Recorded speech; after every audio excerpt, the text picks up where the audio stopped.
Hari-hari ini, dunia menyaksikan betapa panasnya konflik yang terjadi. Perang antara Rusia dan Ukraina tak kunjung usai. Genosida di Gaza yang kian memprihatinkan, menyisakan duka di hati umat Islam di seluruh dunia. Dan kini, perang baru mencuat. Iran melawan Israel, sebuah konflik yang menyita perhatian dunia Islam. Tapi di balik semua ini, muncul satu pertanyaan penting, siapakah pemimpin terkuat dalam Islam? Iran, negara yang sering kali menjadi sorotan dalam konflik Timur Tengah. Awalnya hanya berkonfrontasi secara politik, menggunakan proksi di Lebanon, Suriah, Irak dan Yaman. Tapi kali ini, Iran tampil ke garis depan. Dengan berani, mereka meluncurkan serangan langsung ke Israel. Dunia terdiam. Apakah ini awal dari Perang Dunia Baru, atau hanya sinyal kekuatan yang mulai bangkit dari dunia Islam?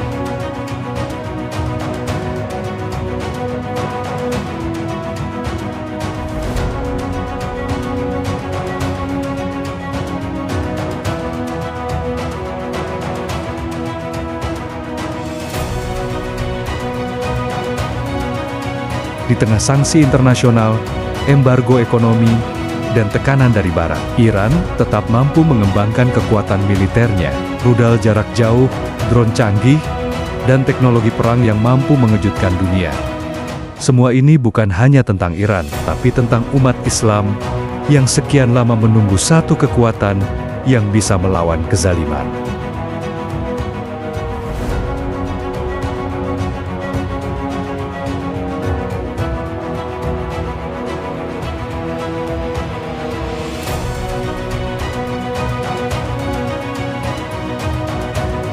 Gaza, negeri kecil yang menjadi saksi bisu ketidakadilan dunia. Setiap hari, kita melihat tubuh-tubuh kecil yang tak bernyawa.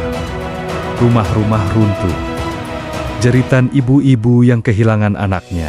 Tapi di balik kesedihan itu, ada semangat juang yang luar biasa. Rakyat Palestina, tanpa persenjataan canggih, tetap berdiri. Mereka telah menjadi simbol perlawanan dan pengorbanan yang tak tergoyahkan. Saat Iran menyerang Israel, banyak dari kita yang dayam-dayum merasa puas. Setidaknya ada yang berani melawan.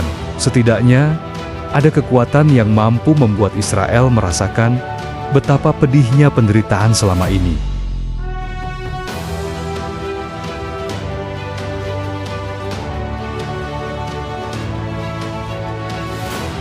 Namun, tidak semua umat Islam menyambut langkah Iran dengan sukacita. Ada yang skeptis, ada yang mengaitkan ini dengan isu mazhab dan sejarah panjang konflik Sunni Syiah. Ada pula yang bertanya, benarkah Iran melakukan semua ini demi umat, atau demi kepentingan politik dan pengaruh regional?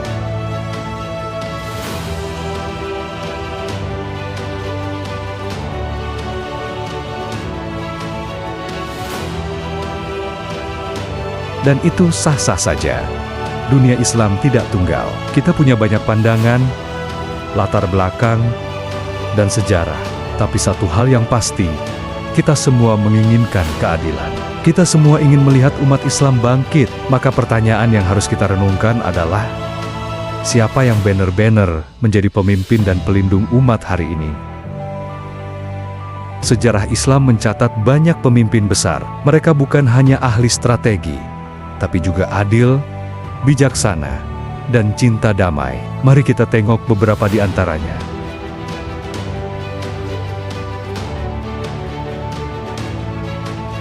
Umar bin Khattab, radhiyallahu anhu, pemimpin yang memperluas wilayah Islam hingga ke Persia dan Romawi. Disegani musuh, dicintai rakyatnya. Ia berkata, andai seekor keledai terperosok di Irak, aku takut Allah akan menanyakannya padaku. Itulah Umar, pemimpin yang takut akan hisab.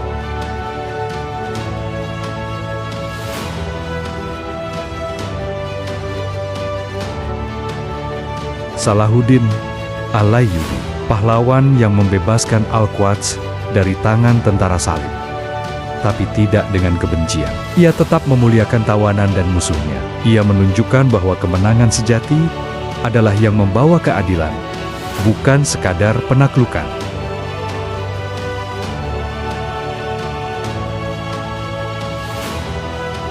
Muhammad Al-Fatih.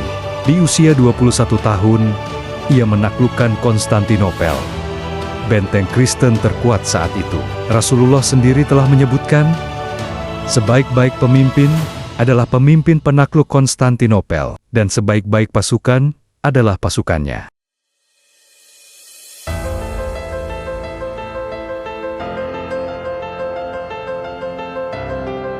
Kini, muncul pemimpin-pemimpin baru. Ada yang dipuji, ada yang dicaci.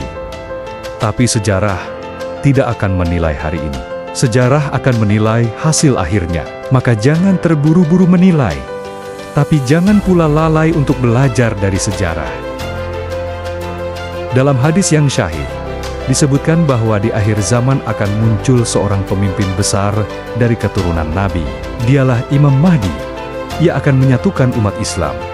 Akan ada peperangan besar, dan di negeri Syam akan turun Nabi Isa alaihissalam untuk memerangi Dajjal. Palestina, tanah yang kini berdarah, akan menjadi pusat pemerintahan Islam di masa itu. Maka segala yang terjadi hari ini bisa jadi bagian dari skenario besar yang Allah telah gariskan. Kewajiban kita bukan minerci norka, tapi terus berdoa, terus berjuang, dan terus berharap agar kita menjadi bagian dari kemenangan Islam itu.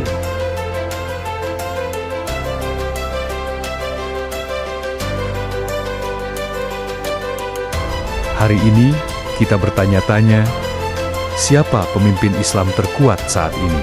Tapi lebih penting dari itu adalah, sudahkah kita menjadi umat yang layak dipimpin? Sudahkah kita bersatu, meninggalkan perpecahan, dan mencintai agama ini melebihi ego dan mazhab?